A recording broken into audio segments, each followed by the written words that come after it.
Boa tarde, pessoal. Hoje eu vou fazer o nosso Smart Hour. Vou apresentar um pouco sobre algumas coisas que a gente vem calculando e estudando, principalmente relacionados ao projeto da FAPESP. E hoje eu vou apresentar o que a gente desenvolveu e novas ideias, né, para calcular churn. Eu vou explicar o que é churn, né? Vou começar primeiro com um pequeno meme para nós. Quando fala em churn quântico e outras coisas do tema, todo mundo pensa em ver equações muito complexas, coisas enormes, né? E então aqui eu trouxe uma pequena definição de luz, né? A divergência em 4 dimensões de um tensor antissimétrico de segunda ordem igual a zero. Isso é o que é luz para um físico, né? E por que eu estou trazendo esse tema, né? Falando sobre física e quântica, né? É muito comum em várias áreas da ciência a gente usar o conhecimento de uma área para uma outra área, né? A computação faz isso com muita frequência, a inteligência artificial faz isso, as redes neurais, né, um exemplo disso, algoritmos genéticos, sistemas de aprendizagem, eles usam conhecimentos de biologia, conhecimentos de fisiologia, ou até de ecologia para criar modelos. E a física, acho que é a mestre em herdar conhecimento de outras áreas, né? Os físicos têm a habilidade de usar basicamente qualquer coisa de outra área para estudar um conhecimento que eles têm interesse. E no nosso caso, né, já existem alguns estudos envolvendo esse tipo de tema, em que a gente utiliza conhecimentos de outras áreas de exatas, né, física e até mesmo outras modelagens para estudar problemas de economia. E é basicamente isso que eu vou trazer hoje para vocês. Eu vou falar um pouquinho bem rápido sobre métricas econômicas, né? São medidas que são utilizadas para medir desempenhos de empresas, principalmente, né, no nosso caso aqui, empresas com receita recorrente. E aqui eu coloquei só três que são, não vou dizer que são as mais importantes, mas três que são bem comuns: o ticket médio, o LTV, que é o valor, né, que um cliente traz para a carteira de uma empresa, e destacado aqui esse último, churn, que corresponde simplesmente à quantidade de clientes que é perdida por uma empresa, né? Para uma empresa com receita recorrente, essa é uma medida extremamente relevante, né? Se ela tem receita recorrente, está perdendo muitos clientes, com certeza ela terá um problema financeiro no futuro e terá que tomar medidas para mitigar essa perda de clientes. Ainda vou apresentar um pouco sobre mecânica quântica e como que eu vou utilizar uma parte, né, na verdade é um modelo da mecânica quântica para estudar churn, e logo em seguida eu vou apresentar alguns resultados que eu já obtive de cálculos que nós temos. Então, churn, como eu disse antes, é a taxa de evasão de clientes. E ele basicamente é um dos grandes vilões das empresas com receita recorrente.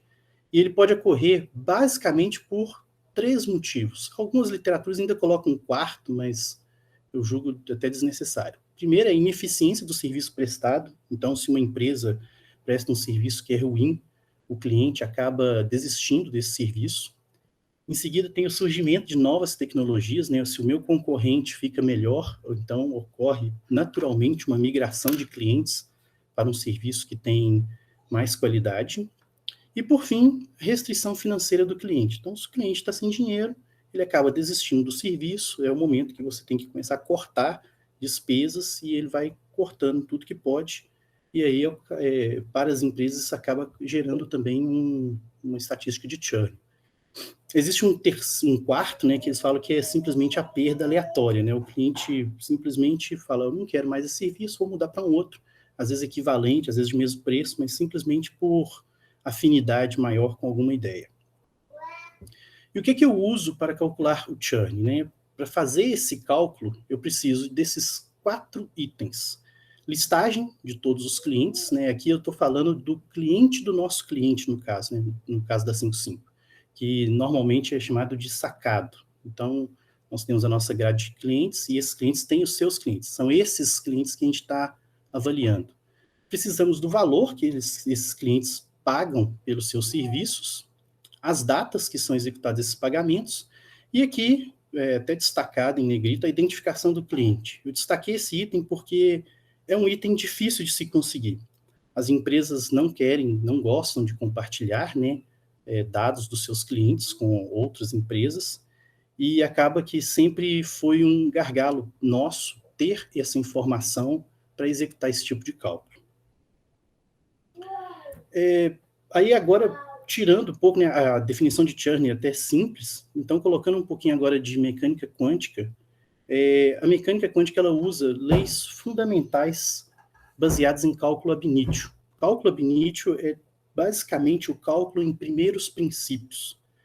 Não é um cálculo empírico, ou seja, ele não usa uma modelagem estatística baseada no resultado final. Ele sempre vai pegar a parte mais fundamental daquele problema, analisar para obter uma resposta de, vamos dizer assim, de nível superior, né?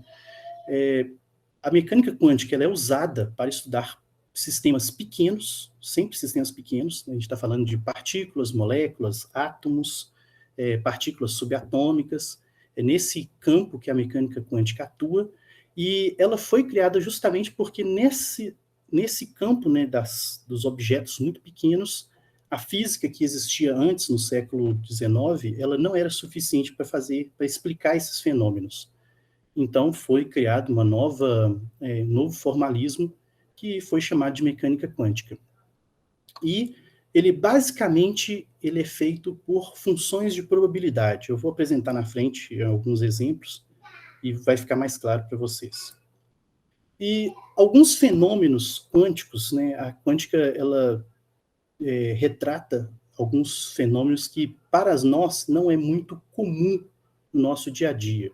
Eu diria que o único exemplo de fenômeno quântico, não quântico em si, mas que apresenta um comportamento quântico, é a música, né? No caso, quando uma pessoa toca um violão, né, as cordas vibram e a caixa do violão ressoa, né, aquelas ondas sonoras, e ali dentro da caixa do violão está acontecendo um fenômeno próximo do que a gente define como fenômeno quântico.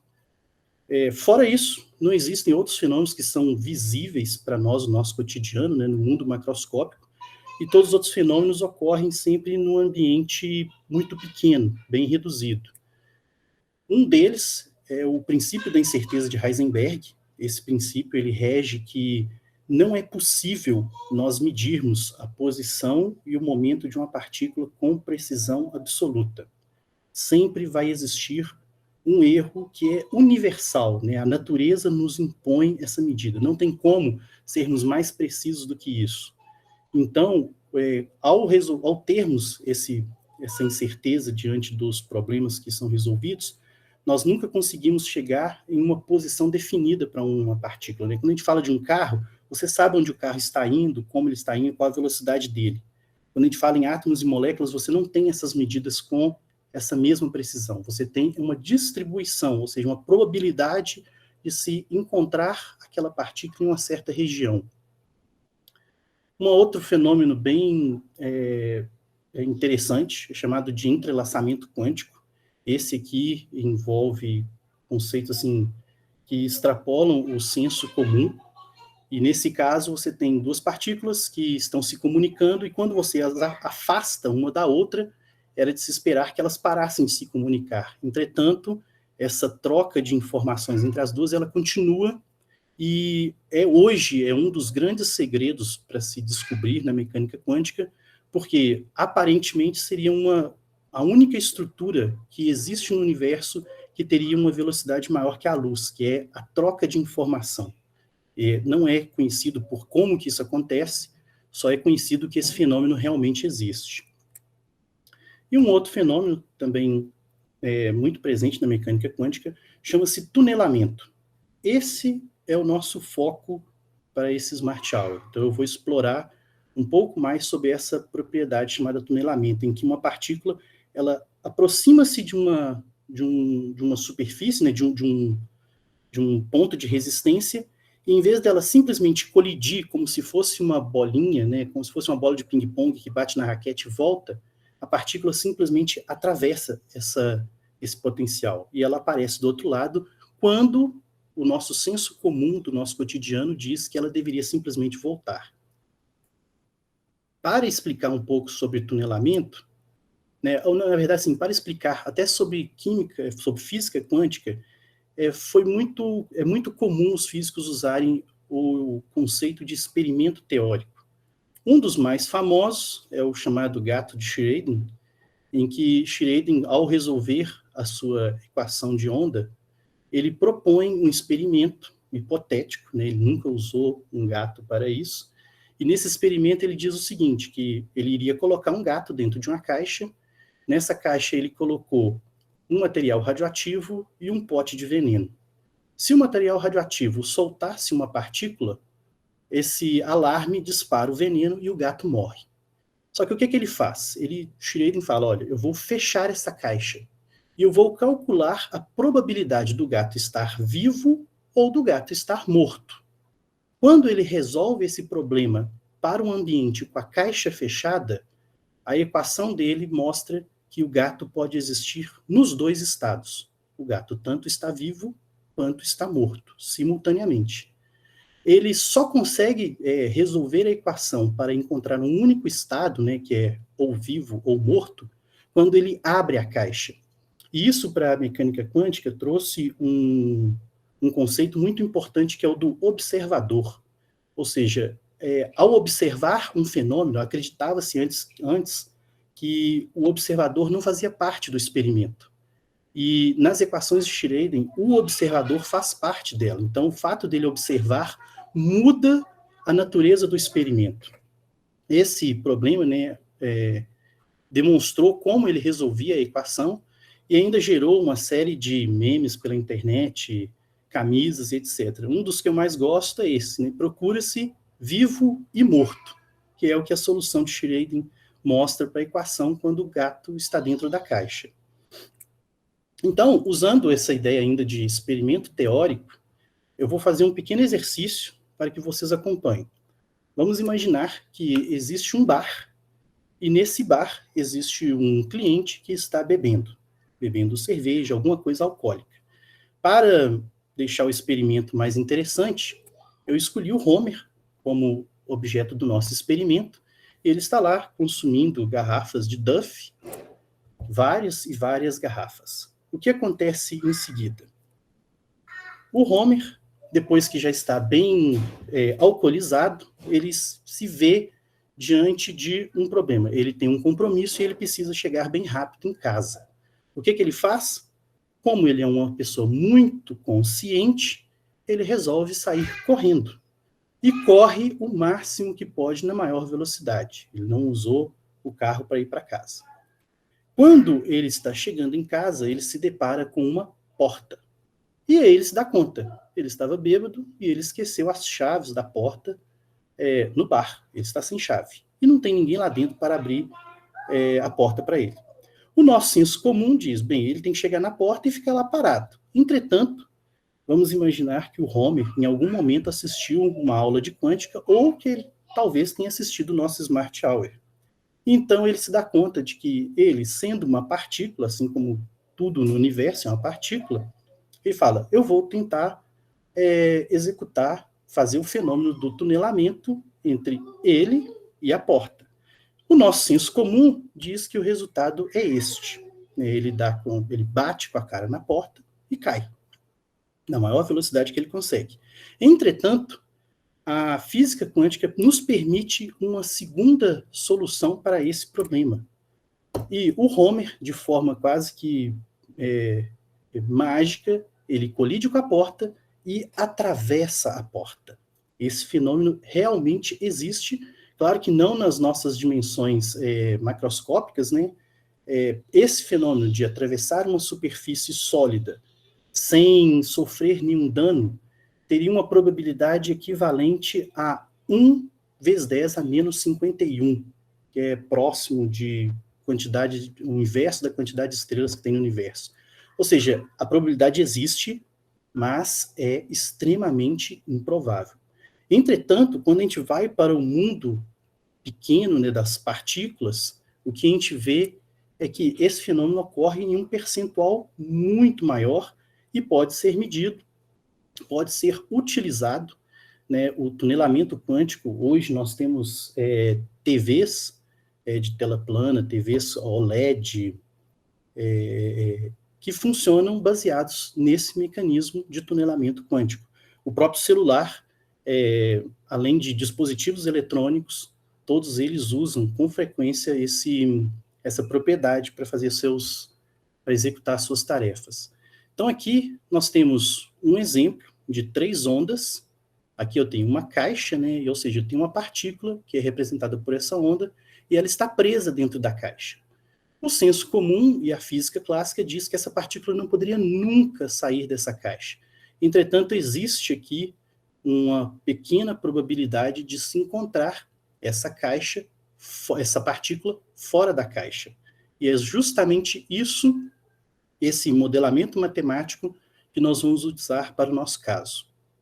Então, agora, eu vou fazer um paralelo, né, que inclusive é uma atividade muito comum quando se herda conhecimentos de uma área para outra, e eu vou colocar em duas listas, né, o que nós temos na mecânica quântica e o que nós temos para resolver o nosso problema de Chern.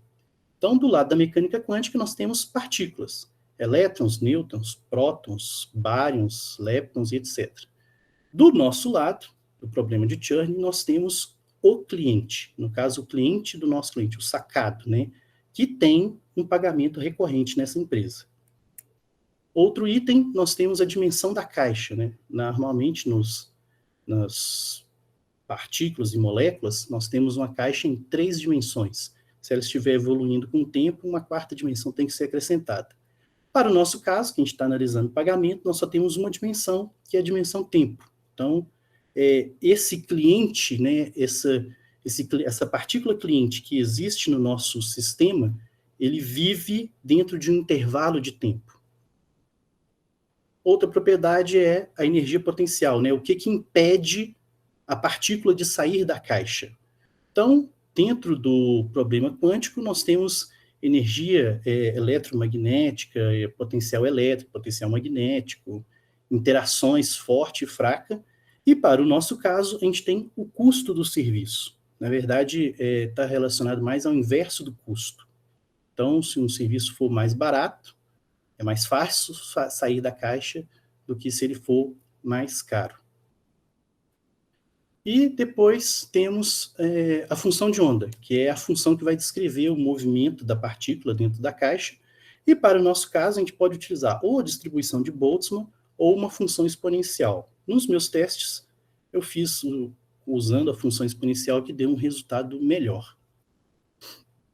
Então, agora que nós já temos esse paralelo, né, do que nós temos na mecânica quântica e como podemos correlacionar com o nosso problema, nós temos aqui a mesma explicação, só que agora visual. Então, nós temos uma partícula dentro da caixa e temos a probabilidade dessa partícula sair dessa caixa, que é essa partezinha da função de onda que está fora da caixa. E para o nosso cliente, espero que vocês gostem do meu desenho do cliente, ficou fantástico.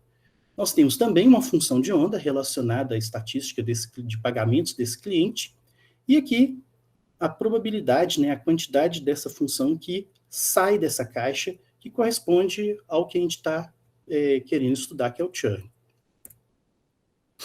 Então, colocando um maior detalhe, o que nós estamos procurando é essa parte rachurada aqui em azul, né, essa pequena pontinha, que é o quanto de probabilidade um cliente tem de não realizar os pagamentos dentro do padrão que foi contratado.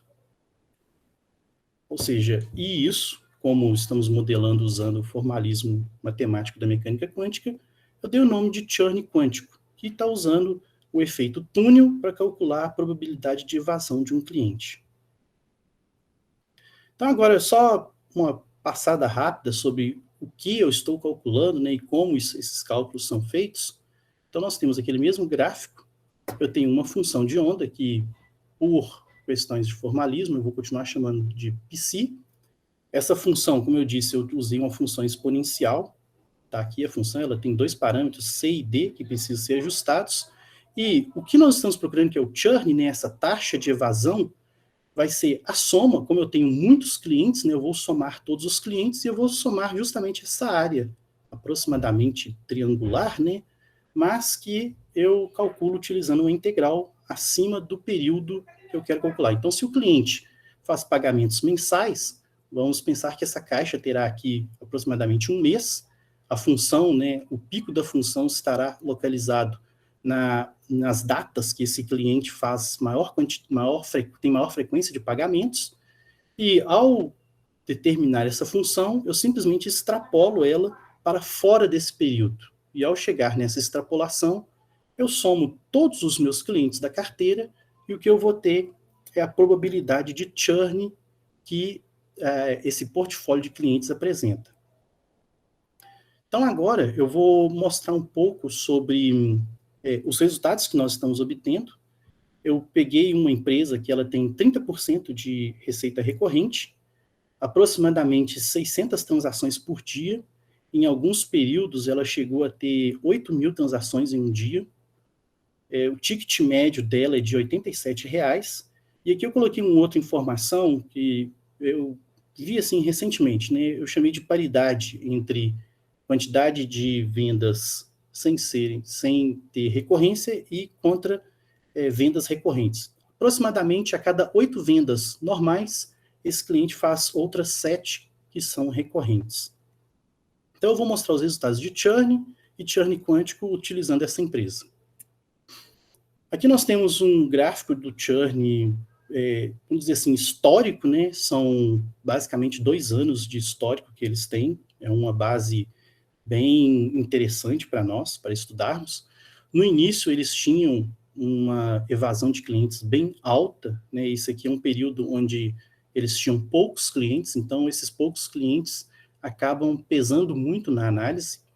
E aqui, mais no final, né, interessante que no final do ano, aproximadamente dezembro do ano passado e esse ano, eles apresentaram novamente uma elevação de churn bem significativa, chegando, né, no auge até 16%. Então, pense que em um dia, essa empresa perdeu 16% dos clientes recorrentes que ela tinha. Então, é algo bem significativo. Na maior parte do tempo, fica aqui em torno de 5%, 2%, até 3%. Então, esse aqui é todo o churn histórico. Vejam que ele tem bastante ruído, né? Basicamente sobe, desce o tempo todo, o que é um problema para analisarmos, né, de uma forma assim, mais coerente, né? Ter uma análise mais linear, mais fácil de ser visualizada. Foi 2. Aqui é o mesmo valor, o mesmo cálculo de churn, só que utilizando não a quantidade de vendas, o percentual de vendas que foram perdidas, de clientes perdidos, mas o quanto esses clientes pesam no faturamento da empresa. Então, no auge dessa perda, né, em um dia, só os clientes recorrentes deixaram de levar para a empresa R$ 30 mil.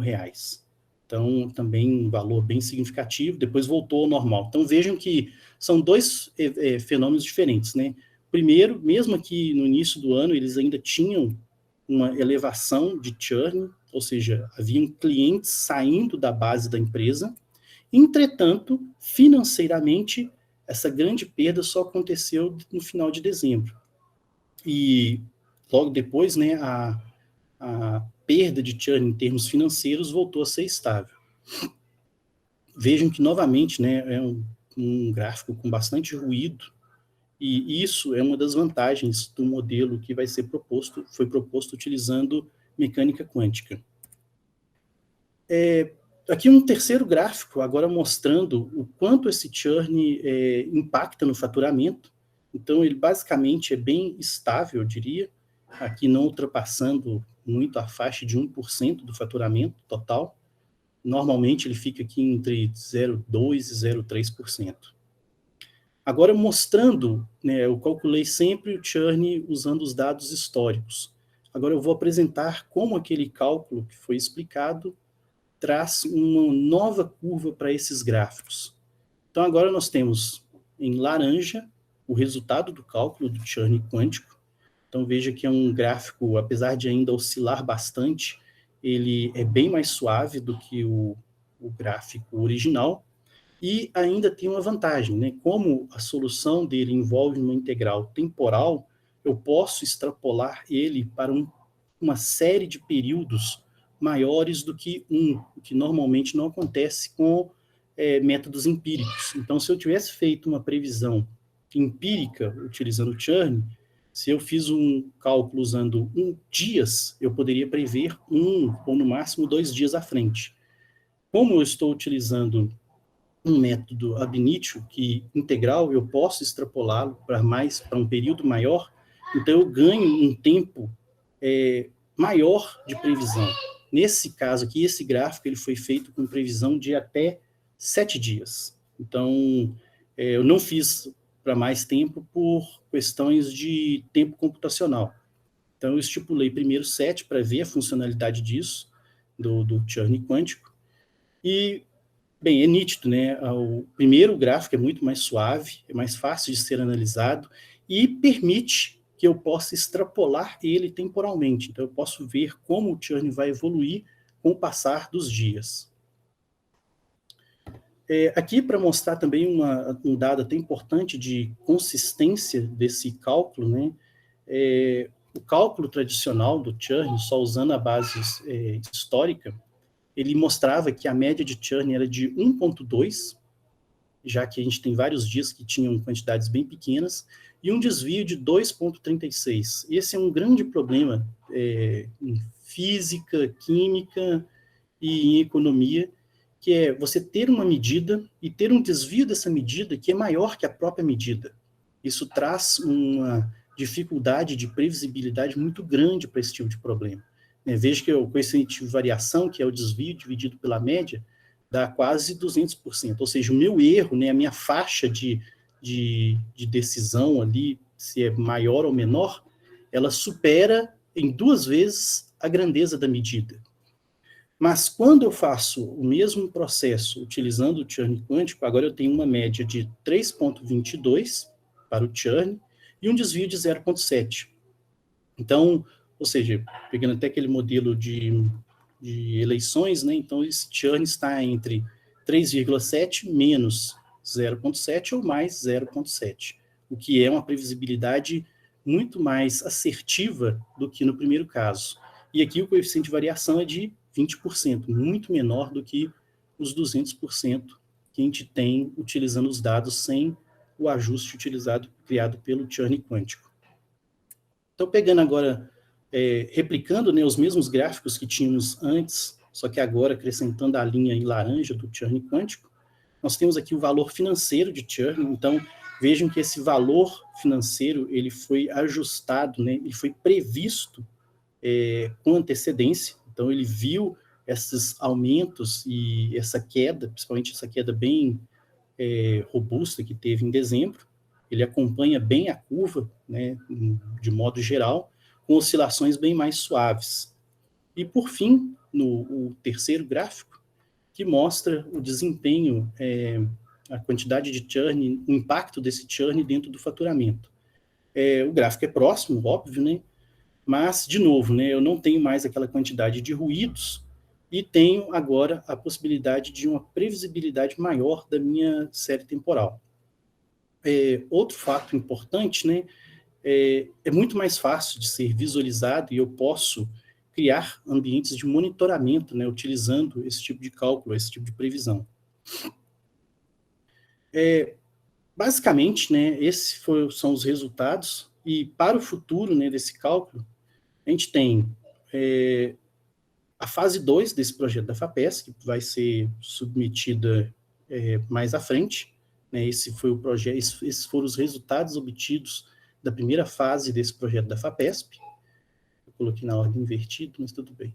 E o uso do churn, né, e demais métricas, elas posteriormente serão incluídas como ferramentas de monitoramento dos clientes. Então, tanto o churn pode ser utilizado nas nossas métricas, como as demais também podem ser utilizadas para vermos como que está andando tanto a saúde financeira da empresa, como está andando o desempenho, e também para medirmos, né, vamos pensar, né, após a empresa, por exemplo, se tornar cliente da 55 e obter um desembolso, como está sendo o desempenho dela, o churn que essa empresa tem, está aumentando ou está diminuindo? Então, é uma boa ferramenta. E também no início, né, assim que a empresa adquire um desembolso, a gente pode fazer uma previsão e ver para onde está indo essas linhas de churn que a empresa tem. Bem, basicamente esse é o conteúdo. Agradeço a 55 e a FAPESP, né, ela financiou esse projeto com bolsa, máquinas para a 55 para trabalharmos. Temos toda a estrutura da 55, existem outras pessoas que colaboraram com esse projeto. O Guilherme, por exemplo, ajudou a calcular e a estruturar bancos de dados para serem utilizados nesse cálculo. E, para finalizar, eu fecho com mais um meme da física quântica, em que aqui o Schrödinger está do lado da caixa com o gato, dizendo que o gato pode estar vivo ou morto, e o gato solta um miau do lado dele. Era bem fácil ele descobrir se o gato estava vivo ou morto, era só fazer um toque-toque na caixa. Entretanto, se ele fizesse esse toque-toque, ele estaria observando a caixa. Então, fica esse meme para vocês. E obrigado. Tá, o resultado, Otaka, o resultado final, em breve, eu vou inserir esses cálculos de forma automatizada nos dados do Pricer. Então, as outras pessoas da empresa poderão ver esses cálculos todos, e a ideia é que a máquina já fique alimentando todos eles, até para monitorar a empresa. Então, logo, logo eu coloco isso lá. Assim, o churn utilizado lá é diário, tá, Daniel? A base histórica dessa empresa era bem longa, assim, era bem extensa, né, em termos de dados. São quase 3 anos que ele tinha, e o iniciozinho, como ele vendia pouquinho, né, então eu desconsiderei. Você tinha 2, 3 vendas, parecia que era um e-commerce bem no início. Então eu peguei o momento que ele começou a crescer, e eu fiz diário justamente para ter um volume de dados maior, né? Se eu fizesse mensal, eu ia perder um pouco da curiosidade. Mas a previsão que existe do churn é uma previsão mensal. Então, todos os valores que são tirados dia a dia é uma previsão para o próximo mês inteiro. O Ivoga, e aí quando você faz o mensal, existe ganho em previsibilidade em usar o quântico em relação ao tradicional? O bom do quântico, pelo que eu entendi, é que ele diminui o desvio padrão, né? Fica mais previsível. Quando é diário. Agora, se agregar o mensal, eu acredito assim, que vai ficar bem menor a volatilidade. E aí, quando tiver agregado, tem bastante ganho em utilizar o quântico em relação ao tradicional? Minha dúvida. Não, em utilizar o quântico, eu creio que sim, vai ser um ganho para nós, porque aquele gráfico, né, com uma dispersão muito grande, é ruim para a gente analisar. O Juan sempre brinca, fala que é gráfico de dengue, né, que é um monte de pontinho, e você fica assim, o que tem nesse gráfico? Eu creio que usando o mensal, a curva deve ficar mais suave ainda e deve ajudar a ter uma consistência, uma linearidade melhor. Apesar de que eu assim, vendo o gráfico diário, eu considero que ele, assim, um resultado bom e mais sensível, né? O mensal, com certeza, vai ser mais estagnado, mas já tem uma sensibilidade que ele consegue perceber eventos que acontecem dentro do mês, né? Aquele finalzinho de dezembro deu aquele alto, então se fosse só um ponto mensal com tudo, eu não veria aquele pico, e nesse caso eu consegui enxergar o pico. Então, espero que todos tenham entendido. Se tiverem dúvidas, podem me procurar depois, e é uma coisa assim que gosto muito quando fica claro para que todos tenham acesso a esse conceito. Obrigado, gente.